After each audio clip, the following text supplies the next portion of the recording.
Greetings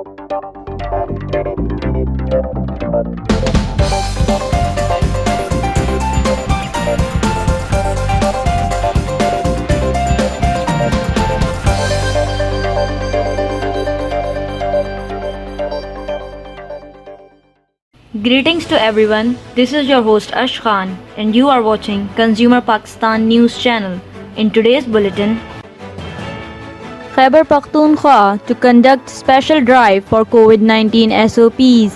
Khyber Pakhtunkhwa's government has decided to conduct a week-long special drive for the implementation of COVID-19 standard operating procedures in the tribal region in consideration of the rising number of coronavirus cases. In a meeting presided by Ikramullah Khan, Home Secretary, the decision was taken. The meeting was attended by the divisional commissioners and regional police officers via video link. The divisional commissioners have been directed to conduct awareness campaigns and perform a specific task each day to ensure the implementation of SOPs. These tasks will be performed with the cooperation of hotel owners, transporters, civil society members, religious scholars and all stakeholders. The authorities will distribute at least 1,000 masks for free in each district throughout this week, and the commissioners will submit daily reports to the Chief Secretary's office by 5 p.m. CAA issues new travel advisory. The Civil Aviation Authority has issued a new travel advisory for passengers traveling to Pakistan from the United Kingdom and South Africa after the discovery of a new variant of the coronavirus. According to the new travel advisory that will remain effective until 31st January, a Pakistan passport holder with either a business visa, a visit visa or a transit visa may board a Pakistan-bound flight from the UK or South Africa after submitting a negative PCR test conducted 72 hours prior to the flight to the concerned authorities. Diplomats and their families may also travel to Pakistan from these two countries on the same conditions. Passengers holding NICOPs or POCs who have stayed in the UK or South Africa over the last 10 days may also return to Pakistan with COVID-19 negative test reports. All passengers traveling to Pakistan from these countries will have to take the rapid antigen tests upon their arrival. Those who test negative will be allowed to leave the airport but will be advised to quarantine themselves for at least 5 days. Meanwhile, the passengers who test positive will have to take the PCR test administered by the health authorities and they will be quarantined until the results arrive. Karachi should expect continuation of colder weather.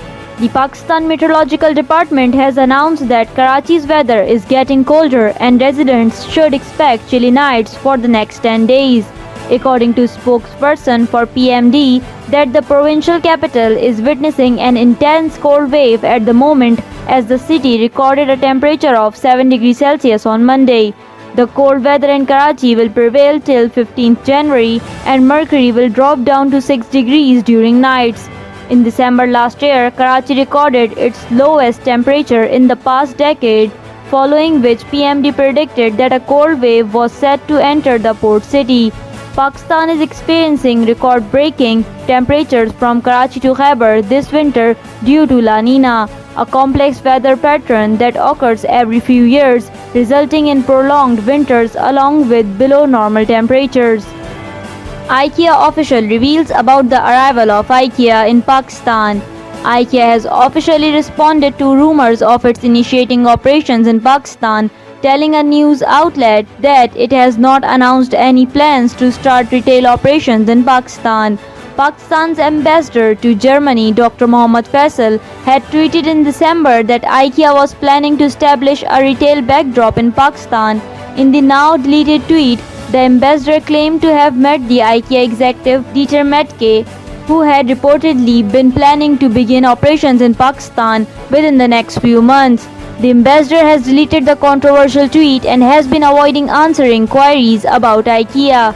In just over a week, IKEA clarified by saying, while we look forward to exploring plans for expansion of purchasing operations in Pakistan, we have not announced plans to start IKEA retail operations in the country.